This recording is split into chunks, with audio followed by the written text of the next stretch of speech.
I guess now we go to the start sequence on a mill.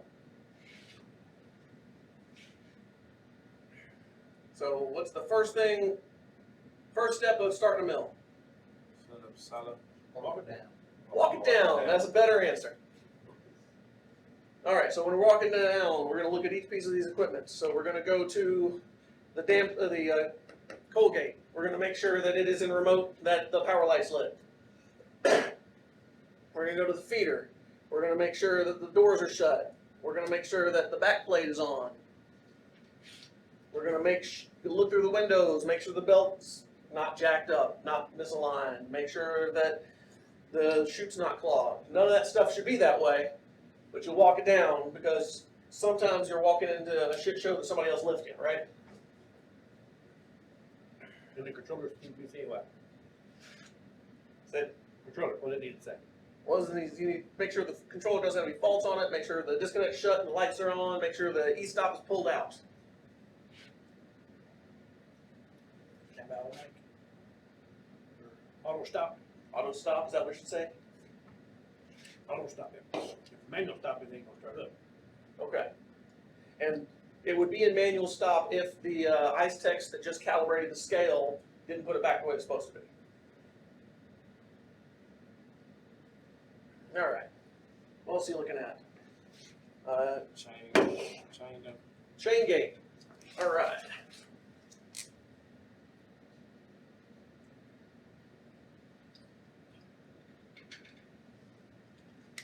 Chain gate is supposed to be shut on a sweep and open when we're done with the sweep. And if it is shut, then it's not tight, so it will let air by. But this flow control damper will go all the way open, and you still won't be getting full flow through it. And that's the kind of low airflow situation where the coal in here you're not carrying out as much as you're putting in. And eventually it builds up until it buries the wheel and trips your motor. Good. This guy has a power switch on it, but there's not like a local light, and the switch isn't on the lotto, so I don't know when the last time that was a problem was. It's been a long time. We kill the power on a lockout, but we kill it at a breaker. We don't kill it locally. These flow control dampers, there's an air valve. You can make sure it's lined up to them. There's lever arms where you got one arm that pushes three other things so the vanes all turn at the same time. Those have fallen off in the past. There's no reason to think that came undone during a shutdown, but that's stuff you should look for on your walk down daily. And if those arms aren't right, then you might not be able to get, if one of the cold arms is off, then you'll blow too much cold air in there and you won't be able to get the mill to the temperature you're supposed to. And vice versa if the hot air's off. And if it failed, depends on if it failed to open or shut, what kind of symptoms you get. But if they fail, then it's a problem. And they're not hard to fix either. You just have the control room put it in the position until the arm lines up with where the vane is, and then hook it on there, and then there's some sort of cotter pin or something that you got to get back in. You might have to run to the warehouse and get one of those. Or maybe it's laying right fucking there. I don't know. We'll sit there, make sure the hand wheel spins. Make sure they ain't engaged. All right, seal air. Aha.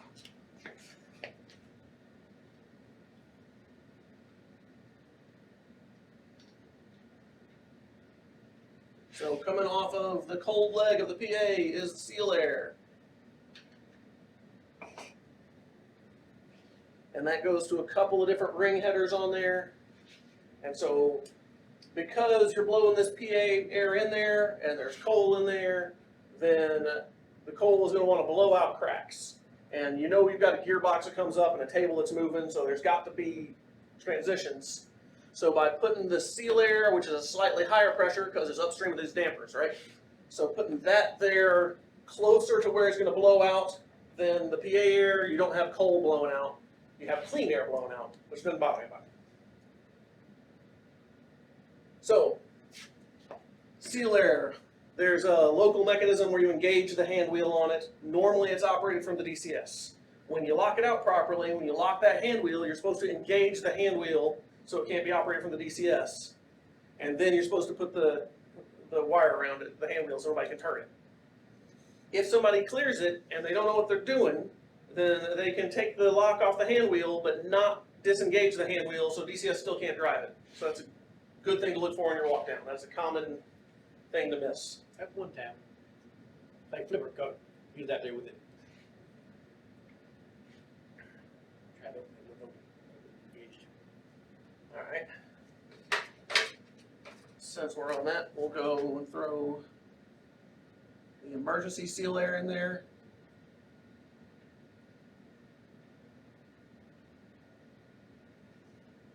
Where's you get emergency seal air from? Flame scanner cooling fan. It's a good answer. Flame scanner cooling. All right. When would we use emergency seal air? If you don't have any PA fans.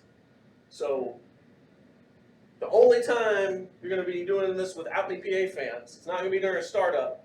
It's going to be during a mill sweep, right?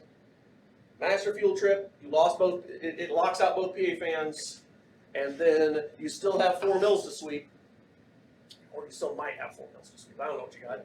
But when you sweep those mills, you don't want all that crap blowing out, and the steam blowing out around the table, and coal and dust, and you still get some of that. But the emergency seal air is way better than nothing.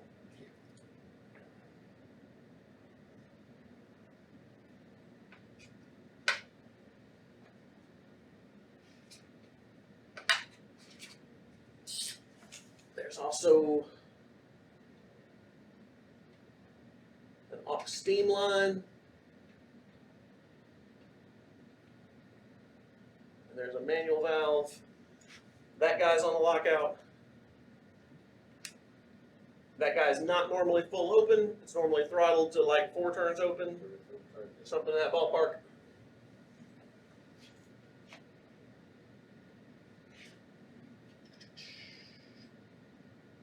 All right, so walk down, off. Those things are on the same, well, these are on the 3rd floor. That was on the 2nd. What else do you look for on the walk down? The ball system. All right. So there's a lube oil skid, has a pump, and has a cooler.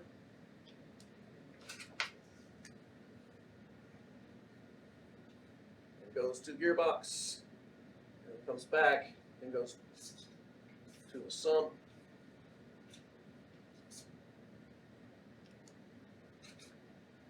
And then there's an electric heater in the sump, which you don't need when you're running, but you do need when it's winter and you're trying to start one of these things. You ain't got no sump on it. It's on the gearbox. Levels on the gearbox. You are right. That's out. Kinda like the automators. You are correct. I'm all fucked up though. All right. Got 2 levels on the gearbox. So there's a sight glass on the gearbox, and there's another one up here, right?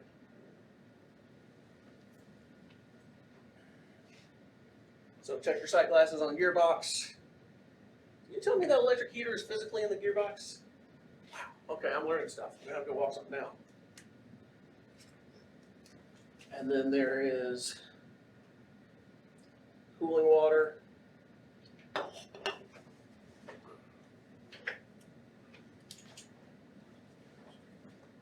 And then you can go to the sight glass on the cooling water return, and there's like a check valve, but its job isn't really to be a check valve. Its job is to be a flow indicator.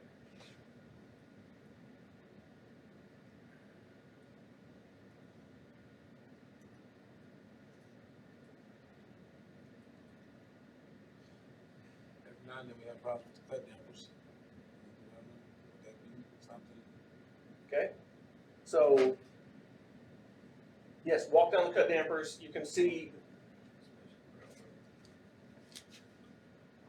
So there's a little flag coming off of it, and then there's a limit switch telling it's open or shut, and that flag's supposed to go up against it.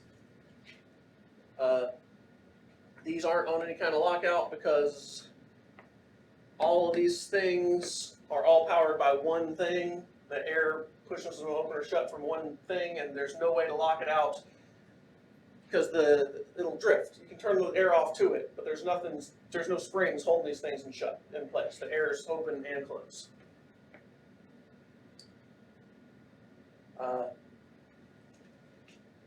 Before you start these, all these should be shut.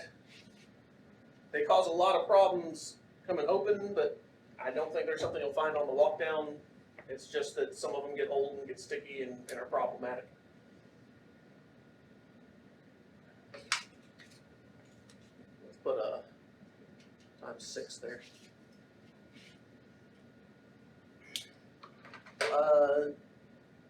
On the mezzanine, go to the actual breaker. Make sure the breaker's shut. Make sure the e-stop's pulled out on it. That might be it. What else am I missing, Jackie? That's a pretty good walk down I just did. All right. Except for my imaginary sump.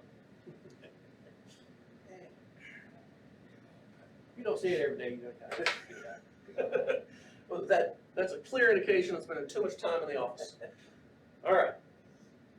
So we want to start up. We walk it down. We look at everything we just said we're going to look at. Then what do? Verify I got cold on the belt. Cold gate comes Oh, open. cold. We are not there yet. Matters. Igniters. So we got a fuel oil tank, and then a fuel oil pump, and then we got what they call a trip valve, and then we got an accumulator.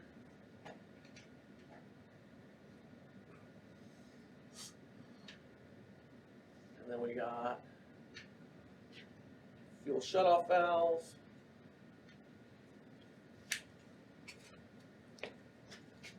And then we got atomizing air valve.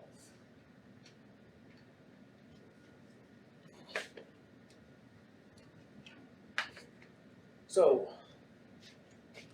make sure the accumulator is lined up. Make sure the accumulator has pressure on it. What's the purpose of the accumulator? Like if you have a gun in and you get ready to put another gun in, you're gonna have you may have a sudden drop in pressure, and that accumulator is to keep pressure down on that to try to keep it more steady. Yes. Yes, it compensates for surges in the pressure. So what this physically is you've got a balloon in there and you've got your, what is it, 90 pounds? 80 pounds of nitrogen inside the balloon, and then you've got oil on the outside, and that oil is going to, what are we at? We're like 110 pounds. So that's greater than 80, so that is going to crunch up that balloon. And then when you open this valve, let's see, how's pressure actually controlled out there?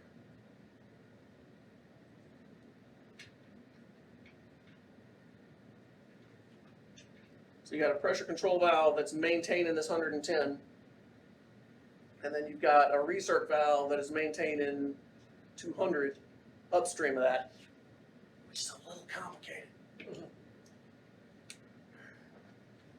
And then when this opens, that 110 pounds dips, and then this balled up nitrogen pushes some oil into the system that gives this valve some time to adjust to make sure that you don't blow out your flames on your other legs. All right.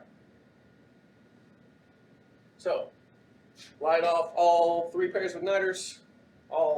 Verify you have flame on all 6 burners. Then, control room will say he has all his permits, he's ready for a start.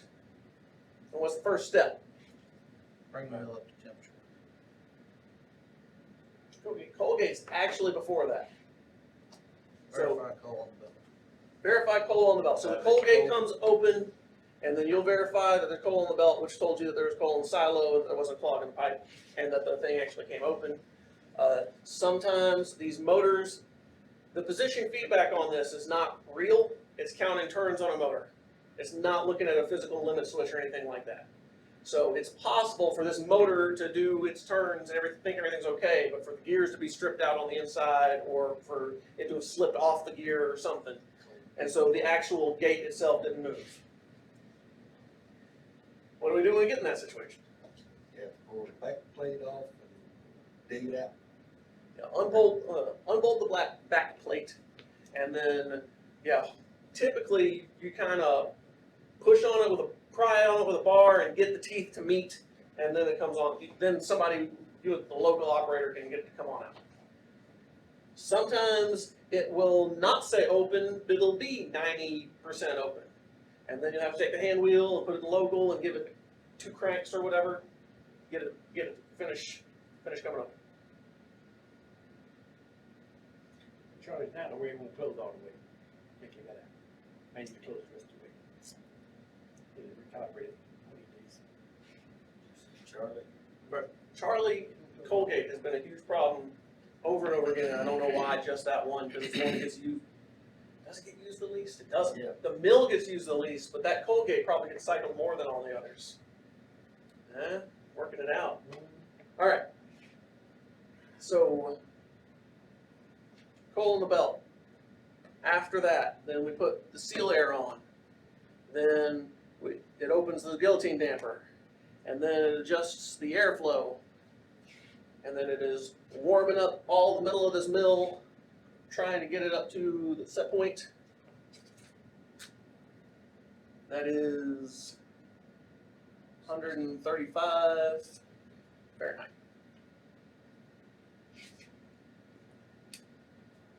So there's a timer in there, so no matter what the temperature is, it's going to have to blow for 20 minutes to get your permit. For 5 minutes of that, it's going to put this aux steam in there. For the first 5 minutes of that, it's going to put the aux steam in there. What the aux steam is there to do is to displace some oxygen, to add a little moisture to the cold dust that's in there, to make it a less combustible, less explosive environment. All right. So that goes on for 20 minutes. And then it goes on for 19 minutes, and then he grabs the thing and says 1 minute to start on Charlie Mill. Then the motor starts, and then the feeder starts. And then when that feeder starts, we're putting all that coal on the belt in there, and that makes this temperature drop, because now it's got to heat up all that coal, and it didn't before, so these dampers have to readjust. What was the cut damper? Same time after the seal air, but at the same time as the guillotine damper. My bad, I'm not mentioning them. To have that airflow path, all that stuff has to happen pretty much at once.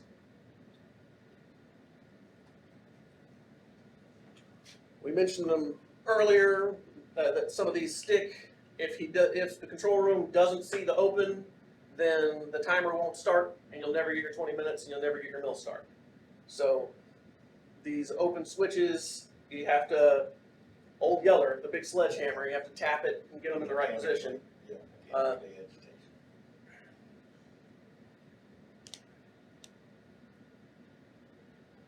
Another thing that's happened with these is these cut dampers, they get an open command, and the solenoid doesn't stay hot this whole time that they're supposed to stay open. The solenoid is supposed to latch and stay open.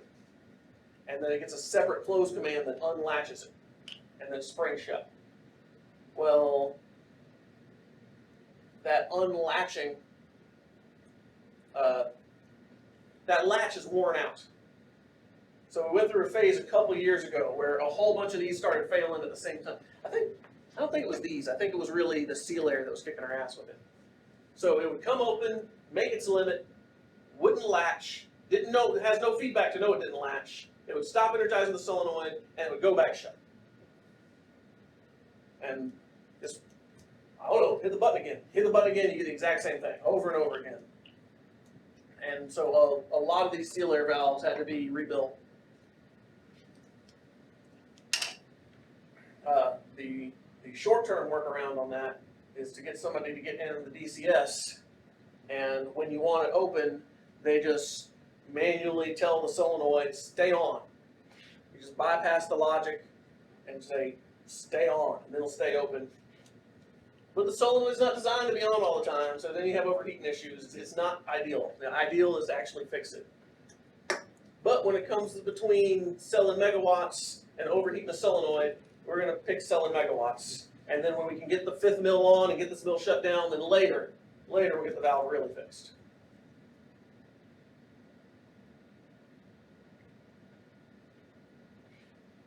All right. So, blowing air, mill start, feeder start, then you need to look through the windows and make sure that that belt is tracking. If maintenance was done on it, if the belt was replaced, if it was calibrated, then somebody might have adjusted the tension, and it might not be the same as it was and want to veer off to one side or the other. And then at the back end, there's 2 springs that adjust that rear roller. And so you crank on one, and you crank on the other, and by moving them both, you can get where you need to get. If you just move one, then you'll run out of play on the other.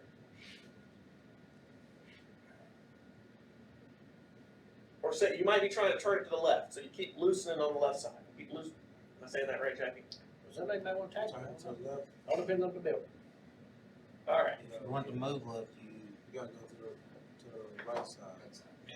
Okay. So you, tighten the right side. so you want it to move to the left. Tighten the right side. So you tighten the right, you loosen the left. If all you do is loosen the left, eventually the belt gets too loose and the wheel starts slipping. If all you do is tighten the right, then eventually you run out of play on the thing, and so it's better to adjust them both. The whole thing can just be too loose, and you have to tighten up on both sides, where the motor's turning, but the belt ain't.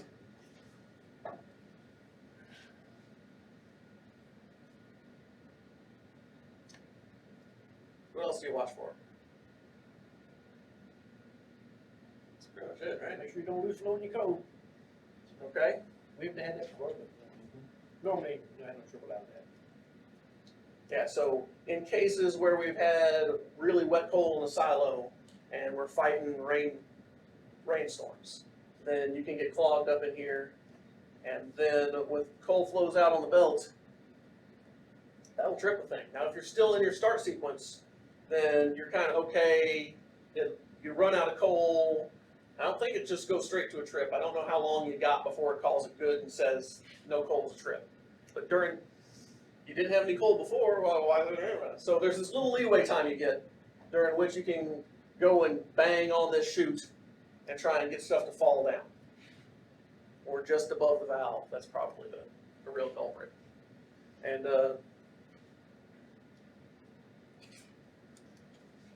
there's little vibrators just on Charlie, because it was a problem child at one point.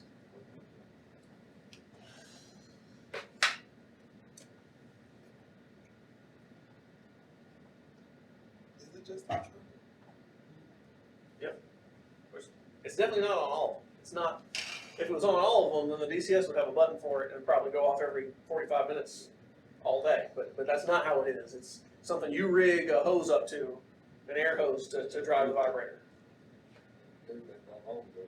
And I'm pretty sure it's just Charlie. All right. So then, once we have cold flow, it knocks this temperature down. That temperature has to come back up, but not too high. And then you got another 10 minutes of running like that, and then it releases, and then this feeder speeds up, adding more fuel. The other feeders slow down until they all match, and then that is when it is released to modulate. And then all the feeders are moving together to control pressure in the boiler. You take the igniters out. Then you take your igniters out.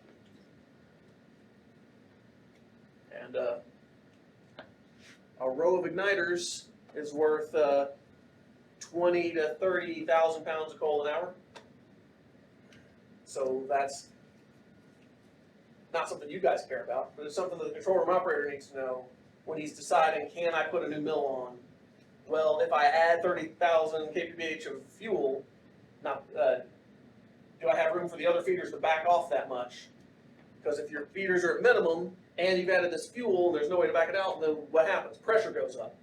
Or megawatts go up, but usually at this point, usually in a startup kind of scenario, you don't have the room to put megawatts up yet. All this stuff is locked down.